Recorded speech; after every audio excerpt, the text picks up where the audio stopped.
Hi, sorry for the poor quality of this video. It's been a while since I've updated.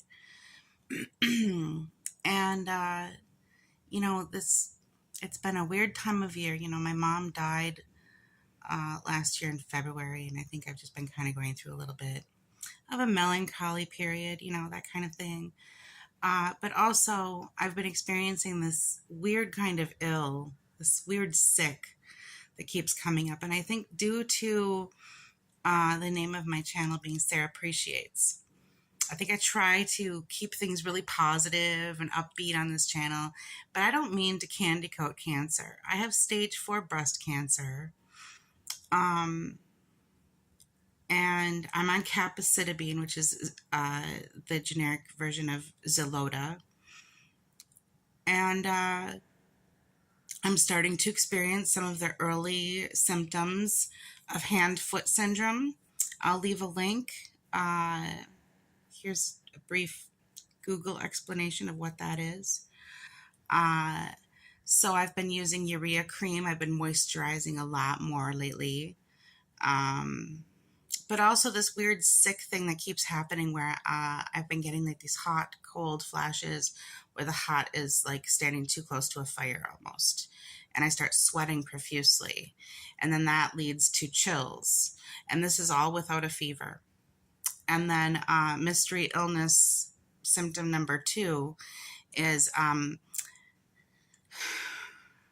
vomiting, dry heaving, even with nothing in my stomach. Just as sick as I've ever been. Every time I stand up, it gets worse.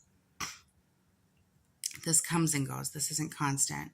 And then the third symptom, a headache that throbs so bad I can hear my pulse in my ear. And it goes with the throbbing of the headache, especially if I lay down. And the first time it happened for a few hours, and Jerry got out of bed and took care of me and nursed me back to health, and I got better throughout the day. And then this last time was on Sunday. I got so sick. It started at 6 a.m. I got up out of bed. I right away tried to take something for nausea and couldn't keep that down. The only thing I was able to keep down was a little bit of Veoza, which helped somewhat with the sweating, but not nearly enough. And it lasted until 9 p.m. So like 15 hours of this. And just violently ill. And it wasn't just vomiting, it was diarrhea too. And it was sick. And I don't think it's because of the capecitabine. I don't think it's because of the chemotherapy at all. Because on Sunday, that was my week off. That was a whole week I had off. So anyway, they told me to skip Monday. I was supposed to start my chemo cycle again on Monday. They told me to skip it and start it today. So I did that, and then I got sick again. So I ended up in the emergency room all day. Jerry had to come home from work and take me to the emergency room. And so we spent the entire day there. They still don't know what's wrong. They ran all these tests, urinalysis. They did a chest x-ray. They did all kinds of stuff. They found nothing. They even tested me for COVID with that swab up your nose. They started an IV twice because, yay, chemo veins. Chemo kind of tends to shrink the veins a little bit, or a lot. So they blew through the first vein and had to do it a second time, which isn't bad. Sometimes I'm there like 3-4 tries. So that was pretty good. But yeah, there's just this Mysterioso Sickaroo that I have that nobody knows what it is. It comes and goes. I couldn't tell you what caused it. At first I thought maybe it was alcohol, because the first time it happened, I had a glass and a half of wine the night before. And I thought, well, I'll just give up alcohol now. But that's not even a factor. I mean, I wasn't drinking this time. So, I don't know what's causing it. I hope it's gone now and it stays gone. But every time something like this happens where there's a little hiccup that they can't explain, when you have cancer, you're just like, where did it spread to now? Is it in my liver making me throw up? Is it in my brain giving me this weird hot cold thing? What's happening? Like this sense of anxiety, this ongoing anxiety, this hypervigilance. Every time something goes on, you're like, is it the cancer? Is it the cancer? Even in the emergency room, they treat you slightly differently because it's like, well, you've been on chemo for how long? And like, I mean, that's normal, but just, I feel like they treat you a little more gently. They treat you a little more like you're fragile, like you're something that could break. They don't want to break you. They don't want to send you back to oncology broken. Um, so anyway, yeah, I'm just laying low tonight. They gave me a shot of compazine at the ER, and that's still working. So around 11 p.m. tonight, I can probably take something else. They gave me some compazine for under my tongue that dissolves so that if I'm in the situation again where I can't keep anything down, I have something that'll just dissolve and start working within 20 minutes. So if you are dealing with any kind of cancer related nausea type of situation, compazine, though, I mean, it was that or Zofran, and Zofran is the less sleepy one. And at this point, I hadn't slept very much, so I opted for the compazine because that's something a little sleepier. Um, but that's just a choice of preference. I think that the Zofran is a little bit less sleepy if you're dealing with this kind of situation like I did in the future. So I have no advice. I have no wisdom to impart here. I'm just as stumped as I was when I started the day. Um,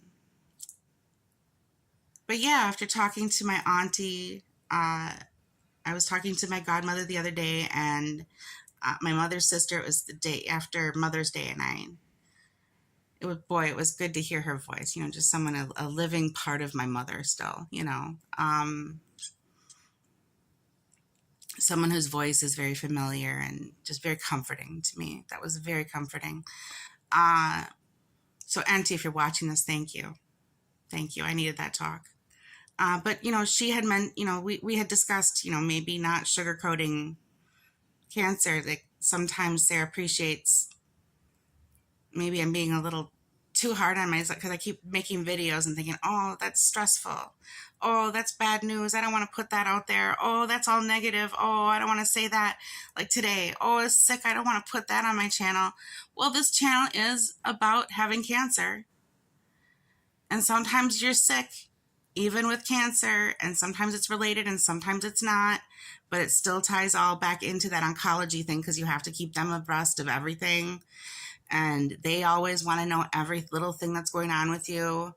Once you hit oncology, well, your oncologist should be very curious about you and your health. So that's a good thing. But it's also kind of a scary thing. So I'm not gonna lie. Uh, anyway, so I have a scan coming up this month, PET scan, PET CT scan.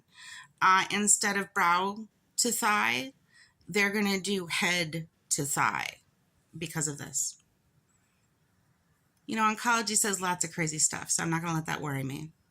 We'll cross that bridge if and when we get to it. No point stressing about it before it's an issue. It's easier said than done, but I'm working on it. Okay, also, very sorry again about the quality of this. I just didn't want any bright lights right now. Just some quiet time. The dogs are napping with Jerry upstairs, and I just thought I had a quiet moment to kind of put some thoughts into a video. Thank you for watching. Any amount of time you spend watching my videos, I appreciate. Time is precious. Especially once you get cancer, you really become aware how precious every moment is that people are willing to give to you. So thank you. Thank you for watching this. Um, Thank you to my subscribers. I have over 100 subscribers now, and I can't imagine who's benefiting from all of this, but I hope that somebody's getting something out of it. So, if this helps even one person, then hopefully it's worth putting all these videos out there then. So, and if nothing else, then I've had a little therapy for myself, you know. Anyway, maybe I'll have some bigger news this month. Um, Later this month, I will be going to a monkey sanctuary, uh, primate sanctuary in Wisconsin when there's no native primates here. What's that about? Well, I'll let you know in my video, but it's for retired and rescued lab monkeys and monkeys that have been rescued from the exotic pet trade. And so I wanted to do a little video about that because it's been a special interest of mine in some of the research I've done about child abuse and animal abuse and violence and violent crime and stuff like that. So I wanted to do something a little gentler along the lines of healing and recovery. And I thought that might be a fun video to do. So I'll be traveling to middle Wisconsin and looking into that. And so you can look forward to that later this month or early next month. And yeah, probably early next month because I'll be going on the 31st of May. So I won't have time to edit that video until then. But I just wanted to let you know that I'm still here. I'm alive.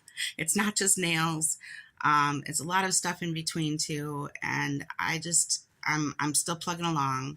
And I hope you are too. And that I hope everything's going well with you. So, all right. Well, if you're watching this, please know that I love you. Thank you for watching, and please be kind to yourself and others. Bye.